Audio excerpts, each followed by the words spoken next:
Assalamualaikum warahmatullahi wabarakatuh. Perkenalkan, nama saya Siti Adelia Nur Asifah dengan NPM 2019 015706.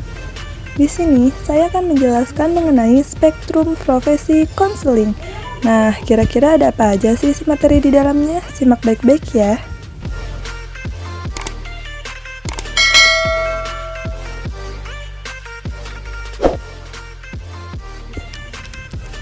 Konseling sebagai upaya pendidikan.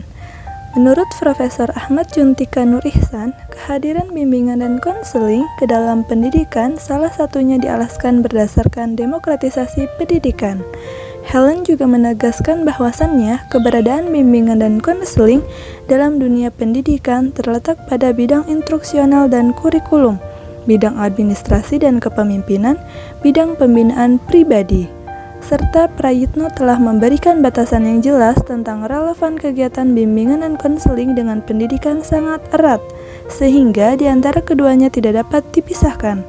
Dapat disimpulkan bahwa wujud pelayanan konseling adalah kegiatan pembelajaran yang dilaksanakan oleh konselor selaku pelaksana pelayanan konseling yang mengarahkan dan memfasilitasi subjek sasaran pelayanan. Konselor sebagai pendidik profesional.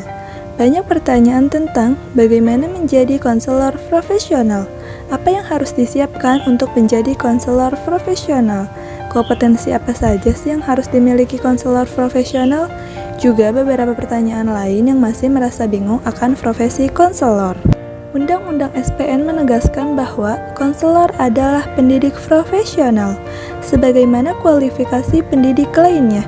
Juga ditegaskan bahwa pendidik profesional harus menguasai 4 kompetensi dasar, yaitu kompetensi pedagogik, kepribadian, sosial, dan profesional.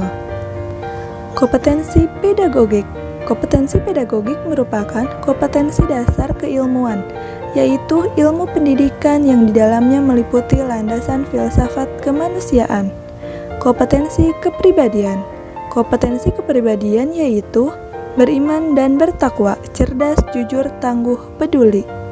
Kompetensi sosial. Kompetensi sosial yaitu dalam rangka suksesnya pelayanan pihak terkait dengan subjek sasaran pelayanan, bekerja sama mengoptimalkan proses dan hasil pelayanan. Kompetensi sosial. Kompetensi sosial yaitu landasan keilmuan, OPS, kompetensi pelayanan, etika profesi, lapangan pengabdian.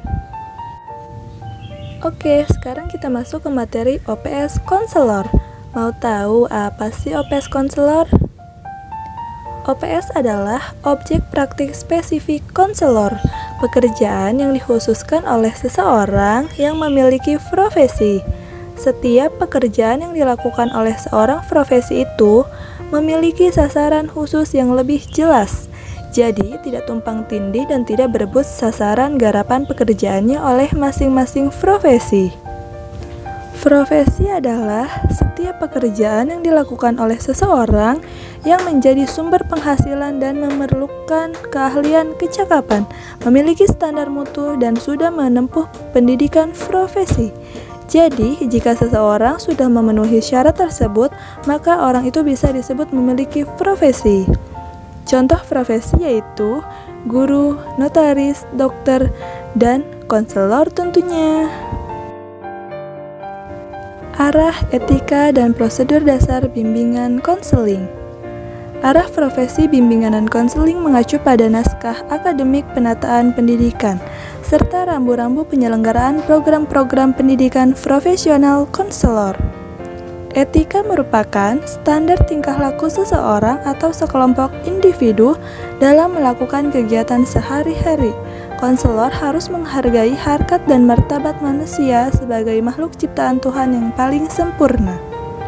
Prosedur dasar yaitu suatu proses yang melibatkan interaksi antara konselor dan konseli berlangsung dalam keadaan rahasia dan berkesinambungan, yang mana konselor dengan pengetahuan dan keahliannya menggunakan metode psikologis untuk membantu konseli membuat pilihan-pilihan dalam menyelesaikan masalahnya, sehingga mengubah pikiran dan perilakunya menjadi lebih baik seperti attending, responding, personalizing, dan initiating.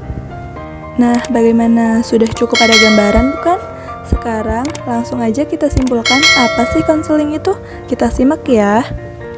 Pada dasarnya, pembahasan mengenai konseling tak akan lepas dari kajian berbagai disiplin ilmu sosial, seperti sosiologi atau psikologi.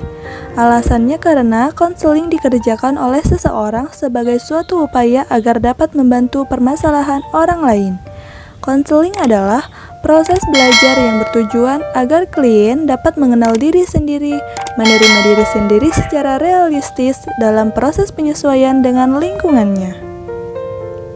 Halo teman-teman, terima kasih sudah menyaksikan video dari saya. Sebelumnya jangan lupa like, subscribe, and share. Jangan lupa di like ya. Terima kasih. Wassalamualaikum warahmatullahi wabarakatuh.